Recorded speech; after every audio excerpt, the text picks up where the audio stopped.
আমরা আগের ভিডিওতে দেখিয়েছিলাম যে কিভাবে ফ্রিতে একটি ওয়েবসাইট ক্রিয়েট করা যায়।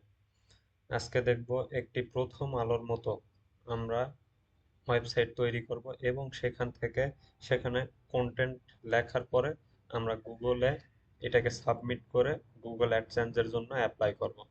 এবং আমরা সেক্ষেত্রে কিভাবে করব, এটা আমরা ফ্রিতে তৈরি করব। আমরা প্রথমেই যাব প্রথম আলোতে গিয়ে যদি দেখি, এখানে প্রথম আলোতে আমরা ঢুকলাম, ঢোকার পরে এখানে বিভিন্ন অ্যাড চলে আসতেছে। ঠিক আমরাও এইভাবে, এই যে প্রথমে একটা অ্যাড আসলো, এটাতে ক্লোজ করে দিলাম।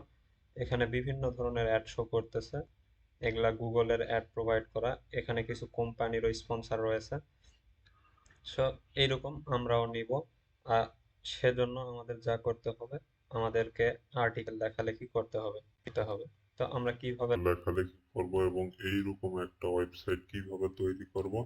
আমরা আগের ভিডিওতে দেখিয়েছি যে কিভাবে একটি ফ্রিতে ওয়েবসাইট তৈরি করবেন, এবং আজকে দেখাবো এইরকম ভাবে কাস্টমাইজেশন করার। আমরা এখন আমাদের ব্লগার ওয়েবসাইটে গেলাম। অনেকের এইরকম ইন্টারফেস আসতে পারে প্রথমে খোলার পরে। আপনারা এখান থেকে লেআউটে ক্লিক করবেন, করার পরে আমাদের এই ব্লগটাকে যদি আমরা ভিউ করি, আমাদের ওয়েবসাইটটিকে ভিউ করলে এরকম দেখতে পারবো। এরকম অনেকের থাকবে না, এটা আমি পোস্ট করছি এগুলো। তো আমরা কি করব, প্রথমে আমরা যেটা করব সেটি হচ্ছে এইরকম মেইন মেনুতে, এটাকে মেইন মেনু বলা হয়। প্রথমে আমরা মেনু সেট করব, তারপরে আম, বিভিন্ন যে কাজগুলো আছে সেগুলো করব। প্রথমে আমরা মেইন মেনু সেট করার জন্য একটু স্ক্রল করে নিচে যাব। এখানে লেখা আছে মেইন মেনু।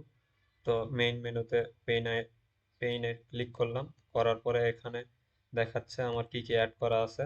এখানে দেখাচ্ছে হোম টেক্সট, হেলথ, তারপরে এগুলো আমার সেট করা আছে। আমরা যদি দেখি এখান থেকে, এই যে এগুলো আমার অ্যাড করা আছে।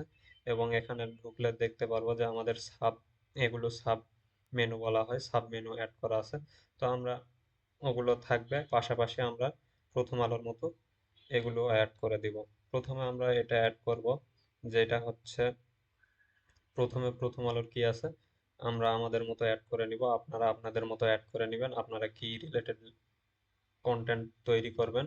আমরা প্রথমে বিশ্ব লিখব, এখানে বিশ্ব দিয়ে সেভ দিলাম, তারপরে সেভ করে দিলাম। দেওয়ার পরে আমরা আরেকটা দিব, বিশ্ব দেওয়ার পর বাণিজ্য দিব। তারপরে আবার নিউ অ্যাড আইটেম ক্লিক করলাম, করার পরে এখানে সেভ করব।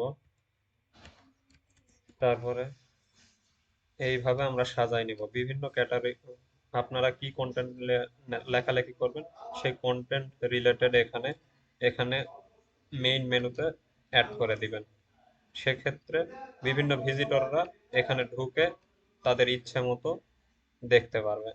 আমরা এখানে যদি ক্লিক করে সাইট নাম দিয়ে দিব, এখানে সেভ দিব, তারপরে আবার গেলাম, যাওয়ার পরে চাকরি দিলাম। তো এটা আমরা কি জন্য দিচ্ছি যে হচ্ছে এটা চাকরি, চাকরিটা এখানে সেভ দিলাম। দেওয়ার পরে এখানে একটা সেভ বাটন আছে, এখানে আমরা সেভ দিব। সেভ দেওয়ার পরে অল্প একটু ওয়েট করতে হবে, এখানে প্রসেস চলতেছে। তো এটা আমরা কি জন্য দিচ্ছি, প্রথম আলোতে যদি আমরা যাই, এখানে যদি চাকরিতে ক্লিক করি, সেক্ষেত্রে দেখা যাচ্ছে চাকরি রিলেটেড যতগুলো পোস্ট সবগুলো আমাদের সামনে শো করতেছে। এই যে যেগুলো অ্যাড গুলো আসতেছে, এইটাই ওদের রেভিনিউ জেনারেট হচ্ছে। এই চাকরি রিলেটেড যত পোস্ট আছে দেখা যাবে। আমরা ওইভাবে সেট করে নিলাম এখানে। দেওয়ার পরে সেভ দিছি। দেওয়ার পরে এখানে আমাদের অ্যাড হবে। এখানে যদি রিলোড করি, নতুন ভাবে এখানে অ্যাড হবে। এই যে এখানে অ্যাড হয়ে গেছে। তো আমরা এখন কি করব, গুগল অ্যাডসেন্সে অ্যাপ্লাই করার জন্য যেটা আমাদের করতে হবে, কিছু ক্রাইটেরিয়া আছে, এগুলো আমাদেরকে অ্যাড করে নিতে হবে।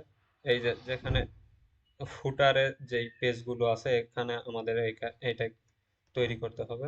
যদি আমরা ফুটার বলতে একবারে সর্বশেষে চলে যাই, এখানে লেখা আছে মেনু ফুটার। মেনু ফুটারে গিয়ে এখান থেকে পেইনে তুলে দিলেন।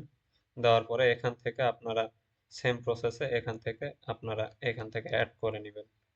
নেওয়ার পরে যেটা করবেন, এটার কাজ গেল। যাওয়ার পরে আপনারা কি করবেন, এখান থেকে এই প্রথম আলোর মতো একটা আপনারা আপনাদের মতো লোগো তৈরি করবেন। করার পরে এখান থেকে লেআউটে আবার উপরে আসলাম, আসার পরে আপনারা এখান থেকে মোবাইল লগো আছে এখানে ক্লিক করলেন, করার পরে এখানে আপলোড অপশনে দিবেন, দেওয়ার পরে আপনাদের মতো আপনারা এখানে এই যে চুজ ফাইলে দেওয়ার পরে এগুলো আসবে, আসার পরে আপনার লগোটি সিলেক্ট করে এখানে সেভ দিবেন, এখানে সেভ দেওয়ার পরে আবার এখানে সেভ দিবেন, তারপরে রিলোড করবেন, এখানে আপনার এই উপরে এখানে আপনার লগোটি শো করবে। তারপরে আমরা যেটা করব পোস্ট তৈরি করব, এই পোস্টে যাব, পোস্টে যাওয়ার পরে নিউ পোস্টে ক্লিক করব, করার পরে আমরা প্রথম আলো এক্সাম্পল যদি দেখাই এইরকম, যদিও কপি করা যাবে না, আমি যদি দেখাই এইভাবে আমরা একটা পোস্ট তৈরি করে দেখাই কেমন আসে। এটা টাইটেল, এটা আমরা নিলাম, কপি করলাম, কপি করার পরে এখানে দিলাম, দেওয়ার পরে এখানে দিলাম, দেওয়ার পরে এটাকে একটু বোল্ড করব, করার পরে এখান থেকে নর্মাল আছে এটাকে হেডিং দিয়ে দিব, দেওয়ার পরে একটু নিচে আসব, আসার পরে যেটা আছে সেটা কপি করব, দেওয়ার পরে এইটা কপি করলাম, দেওয়ার পরে ইমেজটাকে আমরা নিব, ইমেজটাকে সেভ করে নেওয়ার পরে ইমেজটাকে সেভ করার পরে এখানে আসবো আমরা যেখানে পোস্ট লেখালেখি করতেছি, এখানে ইমেজটাকে বসাই দিব,